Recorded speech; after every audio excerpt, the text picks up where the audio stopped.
एक धोबी दिख गया यमुना के किनारे। भगवान गए, जाकर के बोले मामा जी सुनो। बोले कौन सा भांजो आया भैया? बोले मामा की नगरी में सब मामा ही रहे, हम कृष्ण हैं, वृंदावन से आए हैं। हमारे ग्वाल बालन ने लत्ता अच्छे ना, लत्ता बोलते हैं कपड़ों को, लत्ता बढ़िया ना पहने। आप यदि आज्ञा करो तो इतने सारे लत्ता सूख रहे हैं, हम पहन लें। धोबी कहने लगा तुमको पता है किसके कपड़े हैं ये? महाराज कंस के कपड़े हैं, और मैं सब जानता हूं तुमको क्यों बुलाया है मथुरा। चले जाओ यहां से, नहीं तो जो काम कंस को करना है वो मैं कर दूंगा। ऐसा बोलने लगा तो भगवान को बड़ा गुस्सा आया। भगवान की उंगली पकड़ के खड़ा श्री रामा भगवान से कहता है लाला ये बहुत ना बोल रहा है हमसे। बोले बोल तो रहो है, क्या करूं बता? दिखा दे यार पूतना वाले हाथ। तो दिखा दूं? बोले दिखा दे। बोले मामा जी यहाँ पे आओ। बोले क्या बात है? इतने में भगवान ने एक थप्पड़ मारा, एक थप्पड़ में ही राम नाम सत्य। भगवान बोले पहन लो भैया, जितने लत्ता पहनने सब पहन लो। अब कंस के कपड़े छोटे छोटे बालक पहनेंगे तो ऐसे लगेगा कि बिना झाड़ू के सड़क साफ हो रही है। किसी के हाथ लटक रहे हैं, किसी के नीचे बगलबंदी लटक रही है। श्री रामा बोलो लाला अब तो हम और बुरे लग रहे हैं, क्या करें? बोले मामा की नगरी है, दर्जी तो होगा, चलें अभी। अब दर्जी के पास में गए। ये दर्जी वही था जो राम अवतार के समय भी ये दर्जी बना था। जब भगवान का ब्याह का समय आया, भगवान का नाप लेने के लिए गया तो रघुकुल की रीति भैया कोई स्पर्श नहीं कर सकता राम जी का। अब इसको तो पता थी पर ब्रह्म है, मैं उनका स्पर्श करूंगा, लेकिन सैनिकों ने आदेश किया यदि तेरे हाथ भगवान से छुप गए ना तो हाथ कलम कर देंगे। तो रघुनाथ जी के पास जाकर के भी दूर से ही नाप ले रहा था उनका, इतने बड़े इतने छोटे, ऐसी कमर, और रुदन कर रहा था। बोले प्रभु एक बार छू लूं। बोले अभी मत छू, हम कृष्णावतार में कृष्ण जब बन के आएंगे द्वापर में, तुम ही दर्जी बन के आओगे, तब हम तुम्हारी दुकान पे आएंगे, खूब हमारा स्पर्श करना। आज भगवान जैसे ही पहुंचे, दर्जी को अपने पूर्व जन्म की याद आ गई। सबका नाप लेकर के सबके वस्त्र ठीक कर दिए। जैसे ही भगवान की बारी आई तो खूब उमड़ घुमड़ के कभी ठाकुर जी को हृदय से लगाता है, कभी ठाकुर जी के चरण पकड़ता है। भगवान ने उसको सुख दिया। और आगे गए तो मिली कुब्जा, 3 जगह से टेढ़ी, उससे कोई बात नहीं करता था, कुरूपणी थी। जैसे ही भगवान के बगल से निकली, भगवान बोले अरे सुंदरी तुम कहां जा रही हो? कुब्जा ने ध्यान नहीं दिया, बोले मुझे सुंदरी कौन बोलेगा? भगवान बोले हम तुमसे कह रहे हैं, सुंदरी कहां जा रही हो? कुब्जा बोली मुझसे कहा? बोले हाँ। बोले जिस मथुरा नगरी में मुझसे कोई बात करना पसंद नहीं करता, आप मुझे सुंदरी कह रहे हैं। भगवान बोले मैं स्वरूप की सुंदरता नहीं, हृदय की देखता हूं, और आप हृदय से सबसे सुंदर हो इस मथुरा में। कुब्जा ने कहा मेरा मन होता है कि ये कंस के लिए घिसा गया चंदन मैं आपके मस्तक पर लगाऊं। भगवान बोले लगाओ। कुब्जा ने चंदन लगाया। भगवान इतने में पास आते गए, कुब्जा की ठोड़ी को पकड़ा, अपने चरण को उसके पैर पर रख करके भगवान ने ऐसे झटका दिया, झटका देती उसके 3 जो टेढ़े पंते तीनों ठीक हो गए, बिल्कुल सुंदरी हो गई। भगवान के सामने एक अत्यंत सुंदर स्त्री के रूप में प्रकट हो गई। भगवान ने कहा अब कंस की नगरी छोड़ो, वृंदावन में श्री राधा रानी के चरणों में पहुंच जाओ, यहाँ रहने की आवश्यकता नहीं। भगवान आगे जाने लगे तो कंस ने कुबलिया पीड़ हाथी को खड़ा किया था, पागल था वो। बोले सबसे पहले यही सामना करेगा कृष्ण का। भगवान के पास जैसे ही कुबलिया पीड़ हाथी आया, भगवान ने उसकी सूंड को पकड़ करके आकाश में 3 बार एक ही भुजा से घुमा दिया, और घुमा करके धड़ाम से पृथ्वी पर फेंका। उसके दोनों दांत टूट गए। एक दांत बलराम जी ने कंधे पर रखा, दूसरा दांत ठाकुर जी ने रखा। दोनों कृष्ण बलराम प्रवेश कर रहे हैं रणभूमि में कंस की में। सामने शंकर जी के द्वारा दिया गया धनुष रखा है। शंकर जी ने कंस को दिया था, बोले नारायण के सिवा इसको कोई तोड़ नहीं सकता, और जो तोड़ेगा वो तुझे नहीं छोड़ेगा। धनुष रखा था। भगवान बोले दाऊ दादा तोड़ दो। बोले अच्छा। जब जनक नंदिनी से ब्याह हो रहा था तब तो खुद ने तोड़ दिया, और अब मारना है कंस को तो हम तोड़े? नहीं, तुम ही तोड़ोगे। और धीरे से बोले आज ने एक धनुष बाण हाथ लेके अपना रघुनंदन रूप भी दिखा दो, बहुत दिन आते वंशी में ही देखे हो।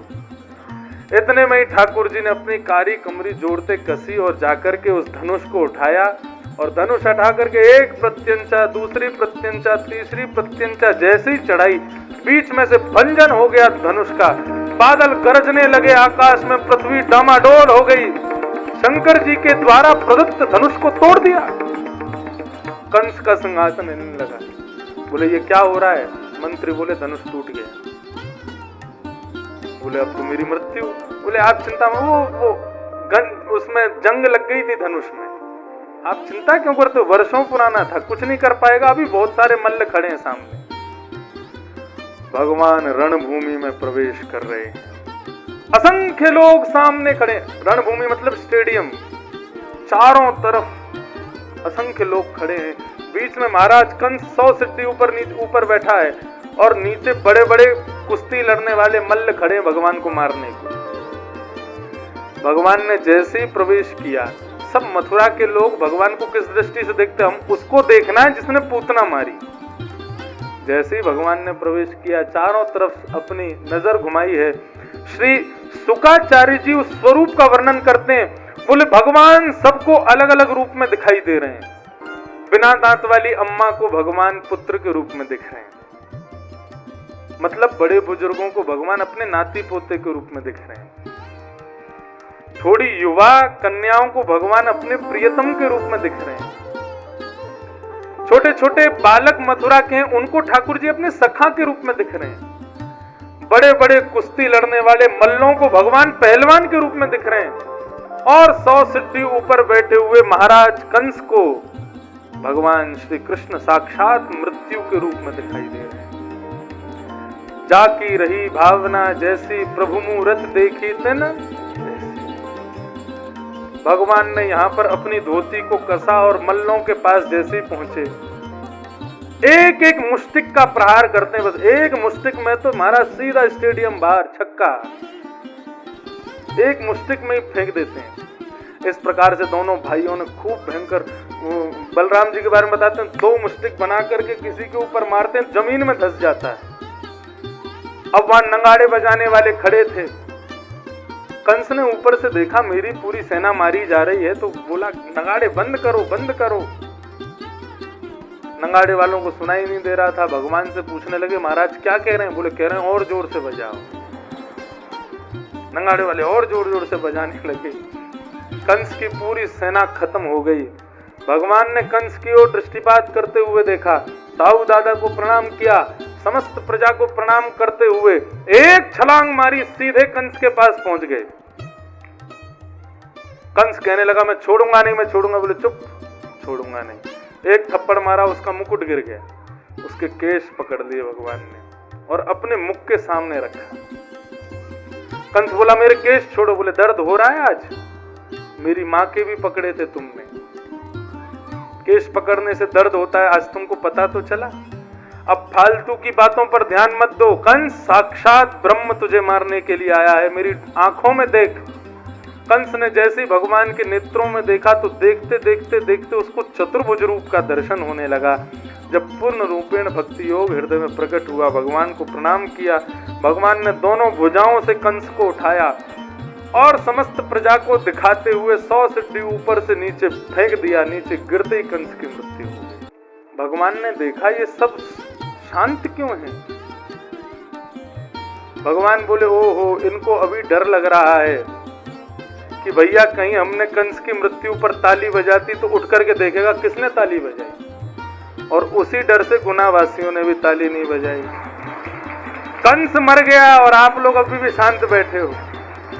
भगवान कृष्ण ने समस्त मथुरा वासियों को प्रणाम किया, कारागृह में जाकर के देवकी और वसुदेव को मुक्त किया। समस्त भगवान के ब्रजवासी जो साथ आए थे वृंदावन से, भगवान ने सबको कहा मैं अब जल्दी आऊंगा, आप लोग वापस जाओ। सब ब्रजवासी रोते हुए वहां से चले गए। भगवान संदीपनी गुरुकुल पढ़ने के लिए गए। कहां? उज्जैन। संदीपनी उपाध्याय के सन्मुख बैठकर के भगवान ने विद्या ग्रहण की। भगवान के एक मित्र हुए सुदामा, वो वहीं उनको मिले जिनकी कथा कल आएगी। भगवान का मुंडन हुआ, चोटी रखी भगवान ने, और इस प्रकार उज्जैन में ठाकुर जी अध्ययन करते हुए वापस मथुरा पधारे। भगवान का बहुत बड़ा नाम है मथुराधिपति वसुदेव नंदन देवकी नंदन श्री कृष्णचंद्र महाराज। ब्रज की बहुत याद आती है भगवान को, ब्रज की ओर ही देखते रहते हैं। वृंदावन की गोपियां, वृंदावन के समस्त ग्वालवाल और यशोदा मैया की बहुत याद आती है ठाकुर जी को। उद्धव जी को पास बुलाया और कहा, उद्धव उद्धव मोहे ब्रज बिसरत नाही, मैं ब्रज को भूल नहीं पा रहा हूं उद्धव, तुम जाओ और जाकर का मेरा संदेशा सुना करके आओ। श्री उद्धव जी महाराज ब्रज को जाने लगे। ब्रज की स्थिति कैसी है? समस्त ब्रजवासी रोज सुबह होते ही मथुरा के मार्ग पर आकर के बैठ जाते हैं और देखते रहते हैं, कन्हैया आ रहे होगो, कृष्ण आ रहे होगो, हमारो लाला आ रहे होगो। लेकिन शाम तक भी कोई नहीं आता तो रोते रोते अपने अपने घर जाके सो जाते। आज जैसे ही रथ को आते हुए देखा, मानो जैसे पूरे ब्रजमंडल के प्राण वापस आ गए हों। सब ने जाकर के दौड़ करके रथ को घेर लिया। तभी रथ में से श्री उद्धव जी महाराज बाहर आए। उद्धव जी ने कहा, मैं कृष्ण का मित्र हूं, आप सबकी बहुत याद आती है उनको, इसलिए उन्होंने मुझे संदेश लेकर के भेजा है। ब्रजवासी कहने लगे, वाह कन्हैया वाह, बरसों की कह के गए हो, बरसों तक आयो नहीं और बरसों बाद भी याद आई तो अपना मित्र भेज दियो, स्वयं नहीं आयो। अरे मथुरा कोई बहुत दूर है यहां से। ब्रजवासियों से उद्धव जी ने पूछा, मुझे महारानी यशोदा से मिलना है, कहां है? तब एक बालक ने कहा, बोले ये नदी देख रहे हो? बोले हाँ। ये यमुना नहीं है? तो इस नदी का उद्गम नंद भवन से ही होता है। बोले नंद भवन से उद्गम क्यों? बोले नंद भवन के पीछे एक बगीचा जिसमें कृष्ण खेलते थे, वहां पर ब्रजमंडल की असंख्य लाखों गोपियां, राधा रानी, माँ यशोदा रोज कृष्ण विरह में नीर बहाती हैं, वही नीर ये नदी बहन करके बह रही है। बंधुओं, आज भी आप वृंदावन जाओगे ना तो वृंदावन में यमुना जी हैं, जबकि नदी के किनारे कोई क्षेत्र हो वहां पर आप बोरिंग करवाओगे तो पानी मीठा ही आता है। लेकिन हमारी वृंदावन के अधिकतर स्थानों पर आज भी वहां का जल खारा है और ऐसा कहा जाता है ये ब्रज की गोपियों के आंसू हैं, कृष्ण विरह के आंसू। उद्धव जी महाराज गए तो क्या देखा?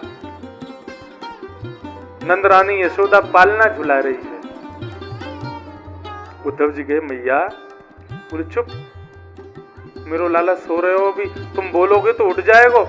उठ जावे, कभी के मुँह को चंदा चाहिए, कभी के मुँह को बहू चाहिए, कभी कछु मांगे, कभी कछु मांगे। पतो मोते कहा के मोते कहेगो, मैया मेरो ब्याह करा दे। मैं कहूंगी, लाला तू नेक्सो सो ब्याह कैसे करेगो? बोले बहू भी नेक्सी सी लिया हूं मुझको, इतनी बड़ी बहू लिया मैया कि मैं अपनी जेब में रख के गैया चरावे चलो जाए करूं। कभी बहू मांगे, कभी के मुंह को चंदा चाहिए। तब परात में जल भर के या चंदा के प्रतिबिंब को दिखाऊं, वाकू देख तो मेरी गोद में सो जाए। बहुत मुश्किल से सोया है, तुम आवाज करोगे तो उठ जाएगो। अक्रूर जी बोले, मैया आपका लाला है कहां? बोले पालने में। वो दिखाओ जरा। मैया अंदर जैसे ही हाथ डालती है और वहीं मूर्छित होकर गिर पड़ती है, बहुत रोती है। बोले अरे कृष्ण तो गयो, लेकिन अपनी निगोरी याद यहीं छोड़ के चलोगे, याकू भी ले जा तो कम से कम चैन से तो जीते हम। उद्धव, यही आंगन में उंगली पकड़ करके चलनो सिखायो, मैया मैया कह के बोल तो।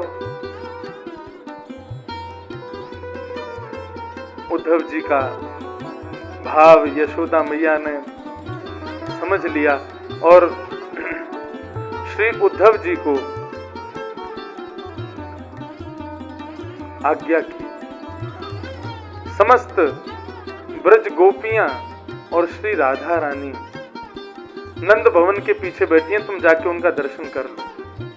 श्री उद्धव जी महाराज गए तो उद्धव जी को जैसे ही देखा गोपियों ने, वे समझ गए ये कृष्ण का कोई मित्र आया है।